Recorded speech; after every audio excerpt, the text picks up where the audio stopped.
ഈ വർഷം രണ്ടാം പകുതിയിൽ തദ്ദേശ സ്വയംഭരണ സ്ഥാപനങ്ങളിലേക്കുള്ള തെരഞ്ഞെടുപ്പും അടുത്ത വർഷം ആദ്യ പകുതിയിൽ നിയമസഭാ തെരഞ്ഞെടുപ്പും സംസ്ഥാനത്ത് നടക്കും. എന്നാൽ ആര് ഭരണം പിടിക്കും എന്നതിനപ്പുറം മുഖ്യമന്ത്രി ആരാകുമെന്ന ചർച്ചകളാണ് അന്തരീക്ഷത്തിൽ. മുൻപേ മുഖ്യമന്ത്രി സ്ഥാനാർത്ഥിയായി ഒരാളെ ഉയർത്തിക്കാട്ടി മുന്നണികൾ തെരഞ്ഞെടുപ്പിലേക്ക് പോകുന്ന രീതി കേരളത്തിൽ പതിവില്ലാത്തതാണ്. എന്നാൽ ഇന്നിപ്പോൾ മുഖ്യമന്ത്രി സ്ഥാനത്തേക്ക് ഒട്ടേറെ പേരുകളാണ് ഉയർന്നു വരുന്നത്. പൊതുവെ ഇടതിന് ഭരണം ലഭിച്ചാൽ CPM-ഉം UDF-ന് ഭരണം ലഭിച്ചാൽ കോൺഗ്രസിനുമാണ് മുഖ്യമന്ത്രി സ്ഥാനം. എന്നാൽ ആ പതിവിന് വിപരീതമായി ലീഗ് നേതാക്കളുടെ പേരും മുഖ്യമന്ത്രി സ്ഥാനത്തേക്ക് ഉയർന്നു വരികയാണ്. PK കുഞ്ഞാലിക്കുട്ടി മുഖ്യമന്ത്രി സ്ഥാനത്തിന് യോഗ്യനാണെന്ന് മുസ്ലിം ലീഗ് സംസ്ഥാന ജനറൽ സെക്രട്ടറി PMA സലാം പറഞ്ഞതോടെയാണ് ഇത്തരമൊരു ചർച്ച ആരംഭിക്കുന്നത്. യോഗ്യനാകലും അത് ആവശ്യപ്പെടുന്നതും തമ്മിൽ വലിയ വ്യത്യാസമുണ്ടെന്നും PMA സലാം പറഞ്ഞിരുന്നു.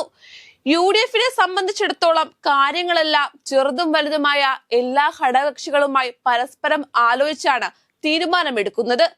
മുന്നണിയിലെ എല്ലാ രാഷ്ട്രീയ പാർട്ടികളുടെയും നേതാക്കന്മാരുടെയും അഭിപ്രായം എന്താണോ അതിനോടൊപ്പം ലീഗ് നിൽക്കും.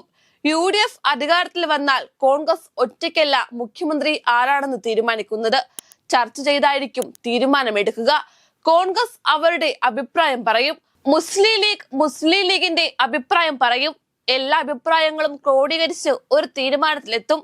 ആര് മുഖ്യമന്ത്രിയാകും എന്നെല്ലാം ഇപ്പോൾ കണക്ക് കൂട്ടാൻ പറ്റില്ലെന്നും പറയാനുള്ളത് ലീഗ് സമയമാകുമ്പോൾ പറയുമെന്നും PMA സലാം പറഞ്ഞിരുന്നു.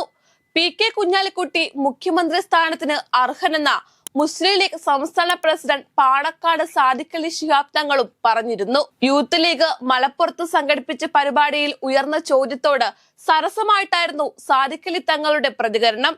കോൺഗ്രസ് സമ്മതിച്ചാൽ മുഖ്യമന്ത്രിയാവുന്ന മുസ്ലിം ലീഗ് നേതാവ് ഇവിടെ തന്നെ ഉണ്ട് എന്നായിരുന്നു PK കുഞ്ഞാലിക്കുട്ടിയെ അടുത്തിരുത്തി സാദിഖലി തങ്ങളുടെ പ്രതികരണം. അടുത്ത നിയമസഭാ തെരഞ്ഞെടുപ്പിൽ കുഞ്ഞാലിക്കുട്ടി തന്നെയാകും ലീഗിന്റെ ക്യാപ്റ്റൻ എന്നും തങ്ങൾ പറഞ്ഞിരുന്നു. കേരളത്തിൽ ഇതിനു മുമ്പ് മുസ്ലിം ലീഗിൽ നിന്നും മുഖ്യമന്ത്രിയായത് CH മുഹമ്മദ് കോയ മാത്രമാണ്. കേരളത്തിലെ ഏക മുസ്ലിം മുഖ്യമന്ത്രിയും അദ്ദേഹം തന്നെ.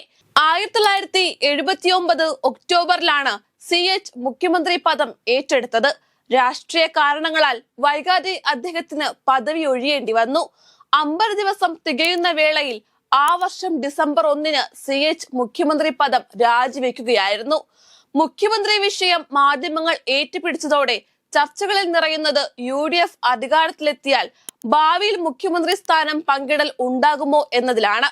സോഷ്യൽ മീഡിയയിലാകട്ടെ നേതാക്കളുടെ മാറ്റുരച്ചു നോക്കുമ്പോൾ കുഞ്ഞാലിക്കുട്ടി മുഖ്യമന്ത്രിയായാൽ എന്താണ് കുഴപ്പം എന്നതാണ്. ഒരിക്കൽ കേരള കോൺഗ്രസ് നേതാവ് KM മാണി ആ സ്ഥാനം അർഹിച്ചിരുന്നു എന്ന വിധത്തിൽ ചർച്ചകൾ ഉണ്ടായിരുന്നു.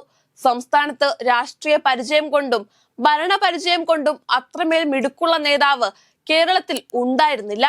ഇതായിരുന്നു അത്തരം ചർച്ചകളിലേക്ക് വഴിവെച്ചതും. ഇക്കാര്യമാണ് സോഷ്യൽ മീഡിയയിൽ ഇപ്പോൾ പലരും ചൂണ്ടിക്കാട്ടുന്നതും. ഭരണപരിചയത്തിന്റെ കാര്യത്തിൽ PK കുഞ്ഞാലിക്കുട്ടി ഒട്ടും പിന്നിലല്ല. കക്ഷി രാഷ്ട്രീയത്തിന് അപ്പുറത്തേക്ക് സാമുദായിക സാമൂഹ്യ ബന്ധങ്ങളും ഉള്ള വ്യക്തിയാണ് താനും. ഈ സാഹചര്യത്തിൽ മുഖ്യമന്ത്രി സ്ഥാന ചർച്ചകളിൽ കുഞ്ഞാലിക്കുട്ടി നിറയുന്നതിൽ എന്താണ് കുഴപ്പമെന്നാണ് ഉയരുന്ന ചോദ്യം.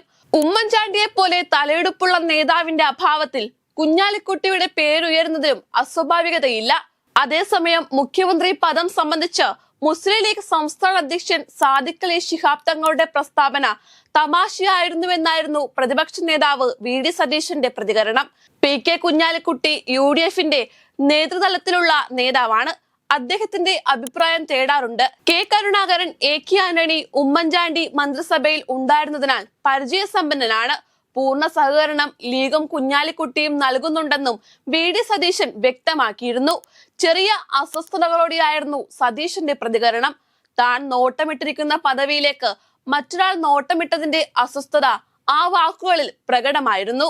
അതേസമയം വരാനിരിക്കുന്ന തദ്ദേശ നിയമസഭാ തെരഞ്ഞെടുപ്പുകൾക്കൊരുങ്ങാൻ പാർട്ടി പ്രവർത്തകരെ ആഹ്വാനം ചെയ്ത് മുസ്ലിം ലീഗ് ഉന്നതതല യോഗം മലപ്പുറത്ത് നടന്നിരുന്നു.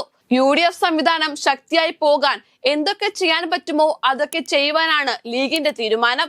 പരമാവധി സീറ്റുകളിൽ വിജയം നേടിക്കൊണ്ട് മുഖ്യമന്ത്രി സ്ഥാനം ആവശ്യപ്പെടുവാനും കിട്ടിയില്ലെങ്കിൽ മുഖ്യമന്ത്രി സ്ഥാനം ഉറപ്പിക്കാനുമാണ് ലീഗ് ലക്ഷ്യം വെക്കുന്നത്. അതേസമയം തുടർച്ചയായ ഭരണം ഇടതുപക്ഷ സർക്കാരിന്റെ ജനപ്രീതി ഇടിച്ചുവെന്നും ഇനിയും LDF അധികാരത്തിൽ വരില്ലെന്നുമാണ് UDF ക്യാമ്പിന്റെ പ്രതീക്ഷ. അടുത്ത തെരഞ്ഞെടുപ്പിൽ ഭരണം തങ്ങൾക്ക് തന്നെയെന്ന് വിശ്വസിക്കുന്ന UDF നേതാക്കളുമുണ്ട്. ഈ വിശ്വാസമാണ് മുഖ്യമന്ത്രി ചർച്ചകളിലേക്ക് വരെ എത്തിക്കുന്നത് പോലും.